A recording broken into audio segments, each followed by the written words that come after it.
la procession d'entrée est en train de traverser toute l'assemblée, nombreuse, avec en tête...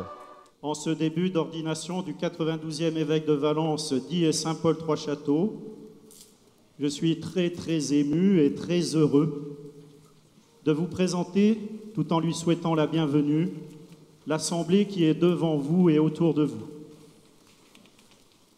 Il y a ceux qui croient au ciel et ceux qui n'y croient pas, se serrant les coudes, comme Emmanuel Mounier et Louis Aragon, en 1943, à Dieulefit, au cœur de la Drôme résistante. Son père était notaire et il a, dans un premier temps, suivi ses pas et obtenu un DESS de droit notarial en 1983. Mais un appel intérieur l'a poussé à entrer au séminaire à Paray-le-Monial. Il y eut un soir, il y eut un matin, Dieu créa les Dromois et les Dromoises, et Dieu vit que cela était extrêmement bon. C'était même tellement bon qu'il en fit 484 715, nombre d'habitants aujourd'hui dans la Drôme. L'Église de Valence vous présente Pierre-Yves Michel, prêtre, et vous demande de l'ordonner pour la charge de l'épiscopat. En vertu de notre suprême pouvoir apostolique, nous te nommons évêque de Valence avec tous les droits et obligations de cette charge. Allez, enseignez toutes les nations, baptisez-les au nom du Père, du Fils et du Saint-Esprit. Comme on le sait, c'est un des verbes préférés de notre pape François.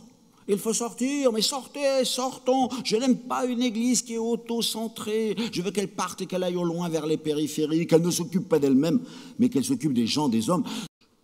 Ainsi donc, cher Pierre-Yves, acceptes-tu la charge que nous ont confiée les apôtres et que nous allons te transmettre par l'imposition des mains? Oui, j'accepte cette charge au service du peuple de Dieu et je m'engage à la remplir jusqu'à ma mort avec la grâce de l'Esprit Saint. Prions avec tous les saints du ciel le Seigneur notre Dieu, dans sa bonté et pour le bien de l'Église, qu'il lui donne l'abondance de sa grâce. C'est maintenant le moment le plus important, vraiment le moment où Monseigneur Michel devient évêque.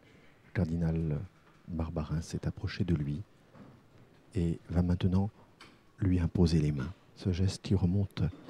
Et maintenant, Seigneur, répands sur celui que tu as choisi la force qui vient de toi, l'Esprit souverain que tu as donné à ton Fils bien-aimé Jésus-Christ.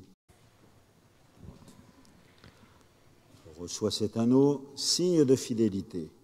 Garde dans la pureté de la foi l'épouse de Dieu, la Sainte Église. À l'occasion de cette ordination épiscopale, nous t'offrons, Seigneur, le sacrifice de louange. Donne efficacité par ta grâce à l'action que tu nous donnes d'accomplir sans que nous l'ayons méritée. Monseigneur Michel maintenant reprend sa mitre, il reçoit son bâton pastoral et il va donner la bénédiction, sa première bénédiction en tant qu'évêque sur son peuple, circule un peu dans l'assemblée pour bénir au plus près avant de donner une bénédiction générale à la fin de la célébration. Oui. Chers frères et sœurs, je reçois cette mission pour vous, pour tout le peuple, pour rendre témoignage devant vous du Christ Sauveur, pour garantir sa présence comme il l'a promis. Je suis avec vous tous les jours jusqu'à la fin des temps.